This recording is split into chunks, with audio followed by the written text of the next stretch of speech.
सोलापूर शहर गुन्हे शाखेला दुचाकी चोरीच्या गुन्ह्यांचा मोठा छडा लावण्यात यश आलं आहे। आंतरजिल्हा दुचाकी चोराला अटक करत पोलिसांनी तब्बल 14 चोरीचे गुन्हे उघडकीस आणले असून लाखो रुपयांच्या मोटारसायकली जप्त केल्या आहेत।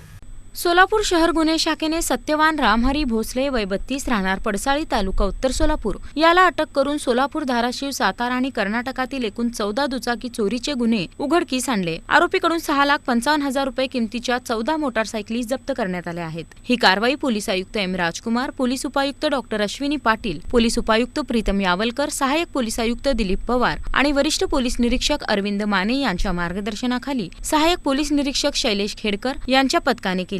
याबाबत अधिक माहिती वरिष्ठ पोलीस निरीक्षक अरविंद माने यांनी दिली आहे। सोलापूर शहर आयुक्तालय हद्दीमधील मोटारसायकल चोरीचे गुन्ह्यांचा तपास करत असताना API खेडकर आणि त्यांच्या पथकातील पोलीस हवालदार विनोद राजपूत व पोलीस कॉन्स्टेबल इम्रान जमादार यांना मिळालेल्या गोपनीय माहितीवरून त्यांनी संशयित इसम नामे सत्यवान रामहरी भोसले वय 32 राहणार पडसाळी तालुका उत्तर सोलापूर यास ताब्यात घेऊन त्याच्याकडे कसून चौकशी केली असता त्याच्या ताब्यात जी मोटरसायकल मिळून आली होंडा युनिकॉर्न ती फौजातावडी पोलीस स्टेशन गुन्हा नोंद क्रमांक 479/2026 कलम 303(2) BNS या गुन्ह्यातली चोरीस गेलेली मोटरसायकल होती।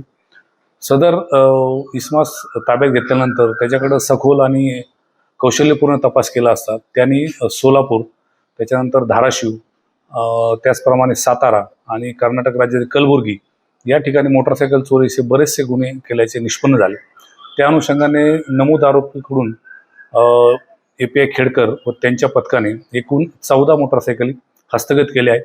त्यामध्ये होंडा युनिकॉर्न या कंपनीच्या महागड्या अशा एकूण 9 मोटरसायकल, त्यानंतर होंडा शाईन अशा 4 आणि स्प्लेंडर 1 अशा एकूण 14 मोटरसायकली आपण त्याच्याकडून हस्तगत केलेल्या आहेत। कारवाईत विनोद राजपूत, इम्रान जमादार, उमेश पवार, रामा भिंगारे, सूरज पवार, विजयकुमार वाळके, महेश रोकडे, शैलेश बुगड, महेश शिंदे, युवराज गायकवाड, चालक बाळासाहेब काळे, सतीश काटे तसेच सायबर पोलीस ठाण्यातील प्रकाश गायकवाड आणि मच्छिंद्र राठोड यांनी सहभाग घेतला।